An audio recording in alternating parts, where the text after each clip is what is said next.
Oke, baik. Assalamualaikum warahmatullahi wabarakatuh. Perkenalkan, saya Renaldo Prasetyo dari Prodi Manajemen. NIM saya 28920500447. Mata kuliah yang saya akan jelaskan yaitu sosial media dengan dosen pengampu Bapak Joni Tesmanto MM.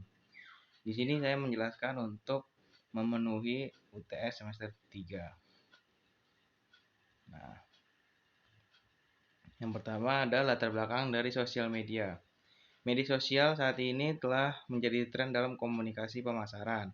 Media sosial adalah sebuah media online dengan para penggunanya bisa dengan mudah berpartisipasi, berbagi, menciptakan isi, meliputi blog, jejaring sosial, wiki, forum, dan dunia virtual. Blog, jejaring sosial, dan wiki merupakan bentuk media sosial yang paling umum digunakan oleh masyarakat di seluruh dunia. Media sosial sebagai sebuah kelompok aplikasi berbasis internet yang membangun di atas dasar ideologi dan teknologi web 2.0 dan yang memungkinkan menciptakan dan pertukaran user generated content atau Kaplan Heinlein 2010 menurut dia. Beberapa contoh media sosial yang sedang berkembang saat ini yaitu Instagram, Twitter, Line, Facebook, YouTube, dan lain-lain. Seseorang pasti memiliki berbagai motivasi dalam menggunakan media sosial, sekedar untuk berkomunikasi dengan orang lain dan untuk mencari tahu perkembangan sesuatu, untuk berbagi informasi maupun untuk mengikuti salah satu yang menjadi tren saat ini yaitu menggunakan media sosial sebagai bentuk eksistensi diri. Sedangkan bagi orang yang ingin diakui eksistensinya oleh masyarakat luas melalui media sosial biasanya akan menggunakan media sosial yang bersifat terbuka seperti Instagram, Facebook, Line, atau Twitter. Karena di sini tempat kita bisa secara bebas, terbuka, dan dalam berinteraksi sehingga banyaknya update status postingan yang kita miliki adalah salah satu bentuk jika kita ingin dikenal secara luas.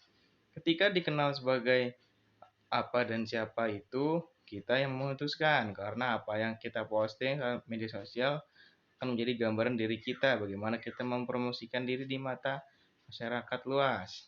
Selanjutnya, bentar. Selanjutnya ada commenting culture atau mengomentari budaya. Budaya komentar di era krisis membaca dapat mengakibatkan seseorang menyadari dalam berpikir, namun radikal dalam tindakan. Banyak terdapat gejala-gejala yang tidak masuk akal sejak budaya media sosial mulai berkembang. Orang menjadi semakin mudah mengedarkan segala macam perkataan, mulai dari kabar serius, desas-desus, politik, kabar burung, takhayul, secara gaib, perang, ideologi, rasisme, dan lain-lain sebagainya. Masih banyak orang yang suka membagikan artikel-artikel bernada bombastis tanpa membaca sepatah kata pun yang ditulis, atau yang lebih bodoh atau yang lebih bodoh lagi suka berkomentar meski belum membaca keseluruhan isi berita artikel. Peristiwa tersebut disebabkan karena memeriksa suatu kabar membutuhkan kerja keras yang lebih daripada harus menyebarluaskan berita melalui media sosial. Teknologi ini melahirkan budaya komentar, dan siapapun boleh komentar, tidak peduli itu melukai seseorang atau tidak, yang dapat membuat seseorang saling membenci, mengancam, bahkan saling membunuh di satu sisi. Selanjutnya ada medsos manusia karir. Membuka media sosial sering menjadi pengalih perhatian saat kita merasa lelah dan jenuh menghadapi tumpukan pekerjaan. Lebih dari itu, sebenarnya kita bisa memanfaatkan media sosial untuk mengembangkan karir. Nah, di sini ada langkah-langkah untuk mengembangkan karir kita dalam media sosial. Yang pertama, kepemimpinan. Pertama-tama, identifikasi posisi yang ingin dicapai, karir profesional, dan mulailah membuat konten untuk menampilkannya. Kedua, kurasi konten permudah pengikut media sosial kita dengan membuat daftar konten. Idealnya, kita berbagi postingan secara rutin agar orang memperhatikan, tapi jangan terlalu sering agar tidak membajiri feed media sosial teman kita. Yang ketiga, perluas jangkauan. Bagikan karya kita di berbagai platform media sosial. Cara ini akan memperluas jaringan yang berbeda, orang-orang orang-orang baru dan kesempatan yang lebih luas. Yang keempat, bersosialisasi kita tidak boleh melupakan bahwa fungsi media sosial adalah untuk saling bersosialisasi, jadi memanfaatkan dengan baik. Itulah langkah-langkah untuk menjadi menjadi manusia karir dalam memanfaatkan media sosial. Selanjutnya ada social gaming dan perilakunya. Maraknya game online juga menyebabkan remaja menjadi kecanduan terhadap permainan tersebut. Apalagi di situasi pandemi COVID-19 ini, hampir semua aktivitas yang kita lakukan di rumah saja hanya menghabiskan waktu seharian untuk bermain game online. Sering kita jumpai juga di kafe atau warmindo, warung makan Indomie. Remaja-remaja bermain game online hingga larut malam. Hal ini membuat mereka semakin malas dan untuk mengerjakan tugas atau mengikuti pembelajaran. Karena bermain hingga larut malam itu menyebabkan mereka mengantuk. Bermain game online sebenarnya sah-sah saja, asalkan kita bisa membagi waktu dan tidak merugikan orang lain. Akibat dari game online ini juga merubah remaja dalam hal bersosialisasi. Kehadiran game online ini tentunya membuat dampak positif dan juga dampak negatif, tergantung bagaimana cara kita menyikapi hal tersebut.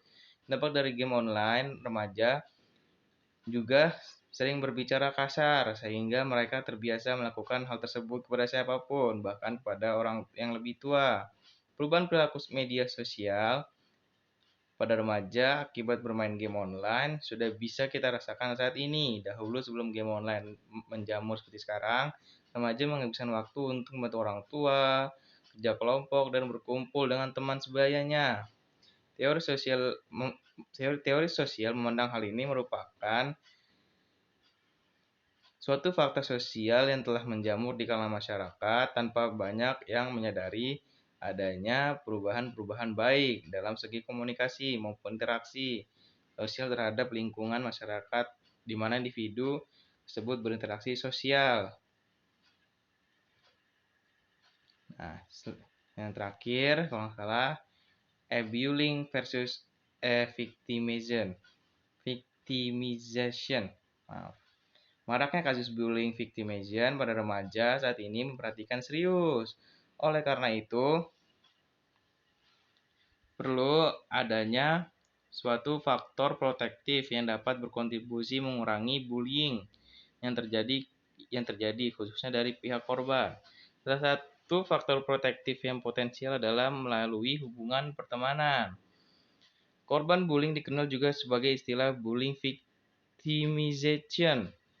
Menurut Ulweus 2010 mengatakan bahwa bullying victimization adalah suatu kondisi sebagai akibat dari tindakan negatif secara berulang kali dari waktu ke waktu terhadap tindakan negatif oleh suatu lebih remaja lainnya, di mana dalam penindasan terhadap ketidakseimbangan kekuasaan atau kekuatan, adapun dampak-dampak yang terjadi kepada korban bullying yaitu seperti memiliki kesehatan fisik atau kecemasan, ketakutan, dan penarikan diri dari lingkungan sosial.